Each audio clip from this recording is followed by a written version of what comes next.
Alright guys, welcome back to F2P Block 1.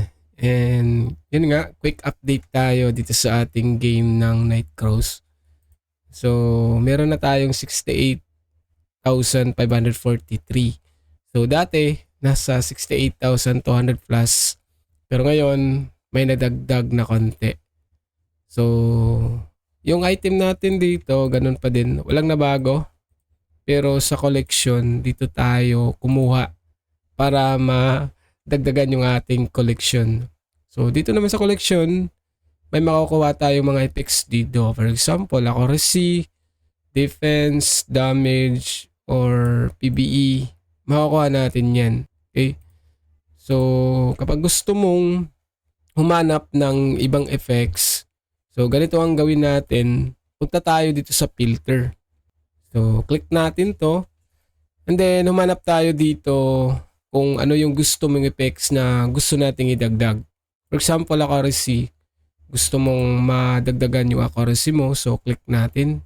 Check natin yan. And then, hanap pa tayo ng iba. So, for example, defense. Gusto mong madagdagan din. Then, click lang natin din yung defense. And then, kung wala ka nang gustong madagdag, click lang natin tong confirm. And then dito sa collection, nakikita na natin kung ano yung pwede nating mabuo na chinek natin. For example, yung accuracy, defense, critic, andito na din. Ang kailangan na lang natin gawin ay mag-hunt ng mga item na pang-collect dito para makuha natin itong gusto nating kunin. So, ang gawin natin para makuha natin to or ma-hunt natin tong item na to. So, ganito. Click lang natin to. And then, makikita na natin dito yung bawat label na kung saan siya pwede mong makuha yung item. So, dito nakikita natin level 31 yung monsters. And then, may isa pang paraan kung gusto mo talaga na instant na makuha mo, pwede dito sa exchange. So, mabibili natin sa exchange. Yun nga lang, kailangan natin ng diamond. Kunwari, gusto mo itong i-hunt. So, click lang natin itong location. And then, magta-travel na tayo dito sa area na kung saan pwede na natin siyang makuha. Okay, ganun lang yung paraan guys. Sa ngayon, dito sa area na to, walang rare. Pero yung ibang item dito, mga lods, mahal siya mabenta sa market. Kumbaga, hindi siya agad nakukuha. So, for example, tignan natin yung ibang item. Yan. Itong item na to, ay may tao lang na nagbebenta ng 36 pieces. So, kung ipa-plus natin to, kunwari nakapulot ka niyan. So, kapag nag-plus 3, so, pwede mo siyang ibenta ng 190. 119 I mean. So, 5 lang yung taong nagbebenta nito. So, ikaw na mag-adjust kung magkano yung ibebenta mo dito. So, yun. 'Di ba? Nakapagbigay pa ako ng tips o idea tungkol dun sa market. Then, isa din sa paraan guys, kung gusto mo talaga, buy and sell or trading lang yung focus mo. So, kunwari, meron kang dayas na naipon. For example, meron kang 200 dayas. For example, hanap tayo dito ng item na kung saan limit. Kumbaga, hindi siya agad nakukuha. Mahirap siyang i-crop, mahirap din siyang i-hunt.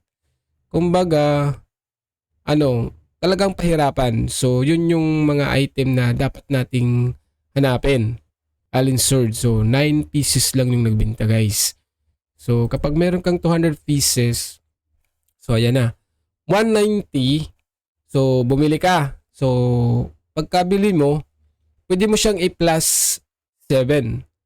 And then, pag plus 7 na siya, pwede mo siyang ibenta ng 210 or 230. So, kumita ka. And then, di ba, dito sa collection, naghahanap sila ng mga collectibles rare item na kung saan mahirap siyang i-upgrade. or mag plus 8 or mag plus 10. So kapag nag plus 10 ka, swerte ka kasi mabibenta mo siya ng mas mahal. Yun yung idea or tips na maibibigay ko sa inyo. Ganun yung mga tips guys na paraan upang umangat umangat yung dayas na naipon mo. So dahil tayo free to play lang tapos nagsisimula pa lang, mahirapan tayo nun kasi kapag na yung game or tumatagal na yung game, ang problema kasi dito, yung mga item na nung una is mahal. Pero kapag tumatagal, gaya ngayon, 1 year na yung anniversary or 1 year na ang NC, nagka-anniversary na. So, yung item na mas mahal nung una ay magmumura na kasi yung mga item na yun ay madali na lang siyang makuha. Tapos na hindi na siya gaano ginagamit sa mga new player, sa mga old player kasi yung kadalasan magagamit na lang nila is yung mga item na pang-hire na din. Kasi yun yung pang-collect eh. So kapag ikaw new player, pwede yun. Pero yun nga, kapag nahuli ka sa game na to, so yung mga item na makukuha mo ay hindi na lang siya magmamahal. Mura na lang kumbaga. So yun yung paraan guys. So ngayon, balik tayo sa ating game topic natin ngayon. So yun. Sa ngayon guys, nagbabalak ako na magbuo itong defense. Kasi dito sa main quest, nahihirapan na.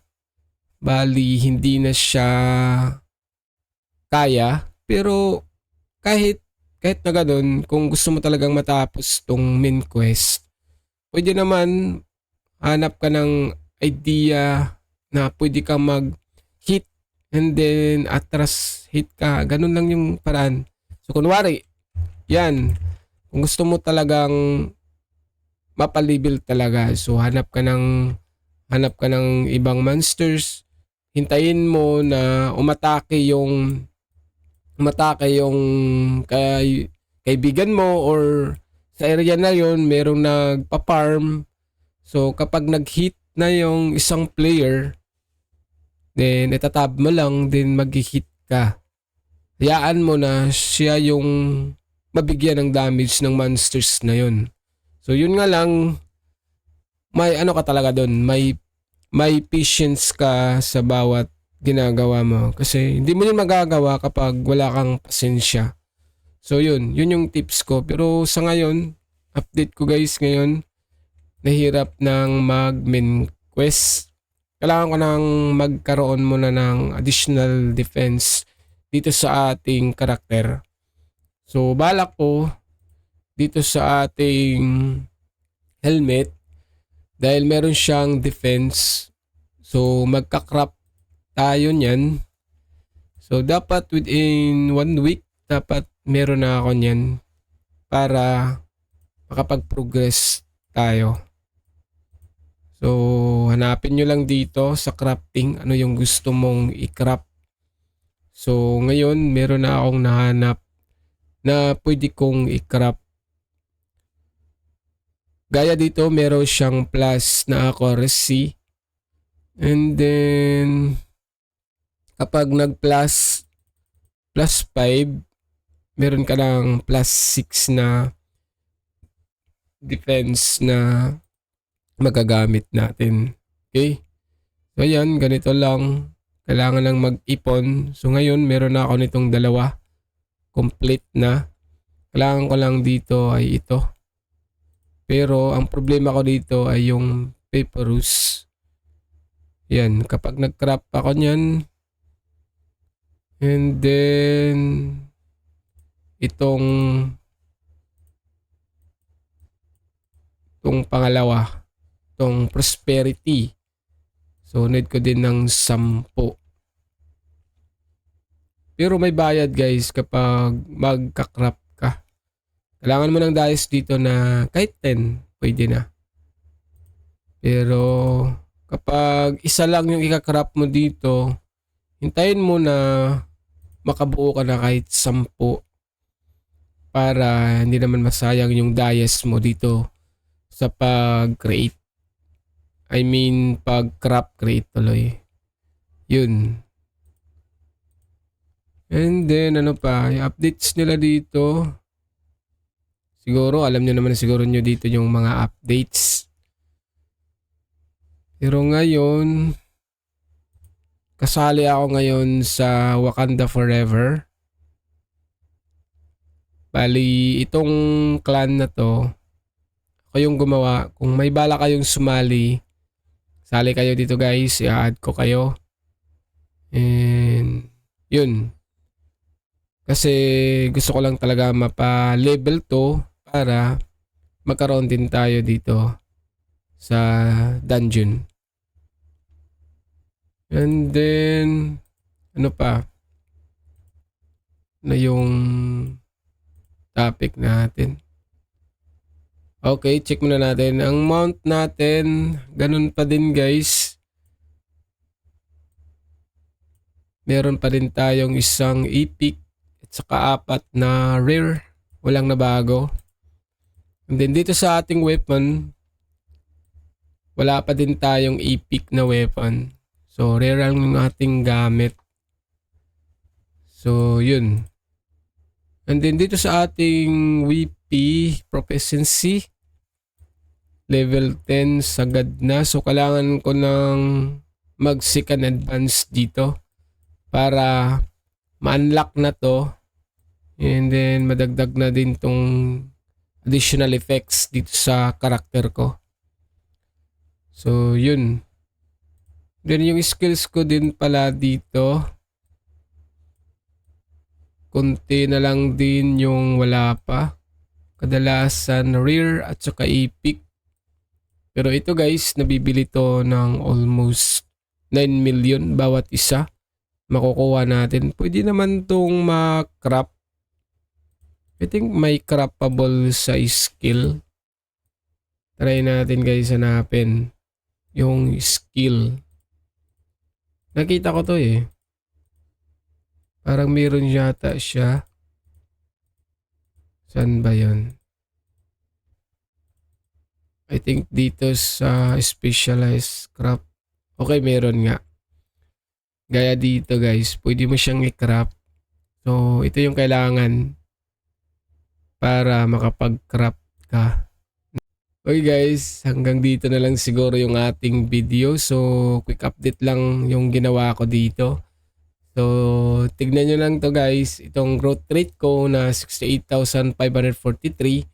So, kapag nadagdagan niya ng next day, so ibig sabihin, may progress tayo bawat araw. So, yun yung goal natin sa bawat update natin dito sa ating game. Dapat magkaroon tayo ng growth rate kahit papano. Okay?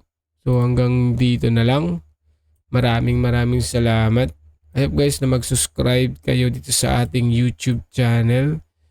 And yun, kung may mga katanungan kayo, pwede kayo mag-comment dito sa ating YouTube. Or mag-likes or dislike. Ay sus. Ayaw ana ba? Okay guys, thank you. And see you in the next one. Goodbye. Peace out.